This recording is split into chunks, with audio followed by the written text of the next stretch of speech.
नमस्कार,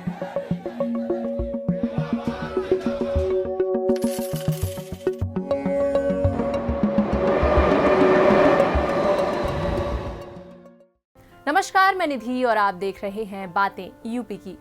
मधुमक्खी पालन और खुद के ब्रांड का शहद उत्पादन का स्टार्टअप शुरू कर गोरखपुर के निमित सिंह रविवार को युवाओं के लिए नजीर बन गए।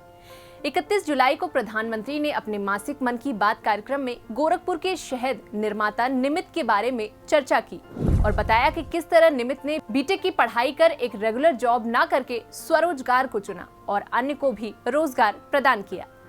निमित ने गुणवत्ता माप के लिए लखनऊ में एक लैब भी बनाई है जिसमें शहद की गुणवत्ता मापी जा सकती है।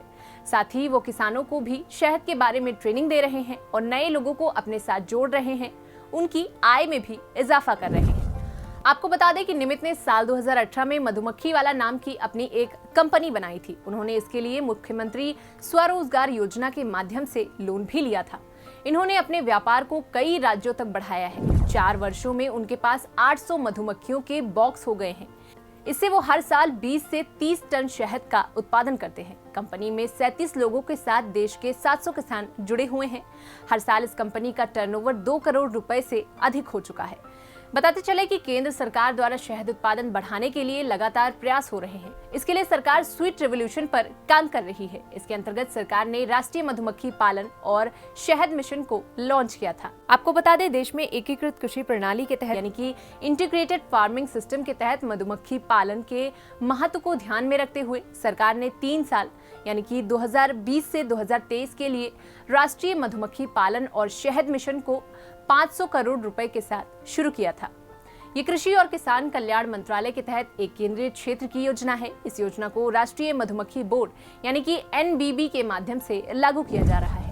अब बात करें राष्ट्रीय मधुमक्खी पालन और शहद मिशन के मुख्य उद्देश्य के बारे में, तो कृषि और गैर कृषि परिवारों के लिए आमदनी और रोजगार संवर्धन के उद्देश्य से मधुमक्खी पालन उद्योग के समग्र विकास को प्रोत्साहन देना, कृषि या फिर बागवानी उत्पादन को बढ़ाना, अवसंरचना सुविधाओं के विकास के साथ ही एकीकृत मधुमक्खी विकास केंद्र, शहद परीक्षण प्रयोगशालाओं, परंपरागत भर्ती केंद्रों, एपिथेरेपी केंद्रों, न्यूक्लियस स्टॉक्स, बी ब्रीडर्स आदि की स्थापना करना और साथ ही मधुमक्खी पालन के माध्यम से महिलाओं का सशक्तिकरण भी करना है।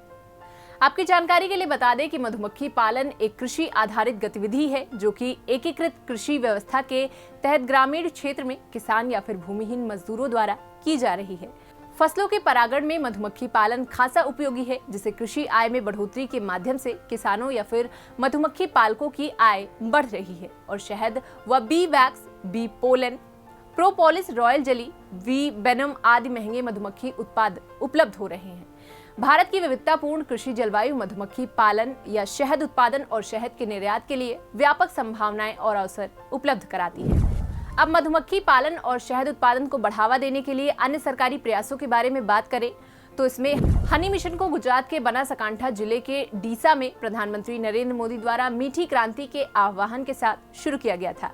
सरकार द्वारा 2 विश्व स्तरीय अत्याधुनिक शहद परीक्षण प्रयोगशालाओं की स्थापना, एक NDDB आनंद गुजरात और दूसरी IIHR बेंगलुरु में किया गया था। शहद उत्पादन के लिए मधुमक्खी पालन विकास समिति यानी कि BDC प्रधानमंत्री की आर्थिक सलाहकार परिषद के तहत मधुमक्खी पालन विकास समिति का गठन किया गया है। फिलहाल आज की हमारी इस वीडियो में बस इतना ही। इस वीडियो में दी गई जानकारी आपको कैसी लगी कमेंट सेक्शन में लिखकर जरूर बताएं और यूपी से जुड़ी ऐसी ही तमाम जानकारियों के लिए देखते रहें बातें यूपी की।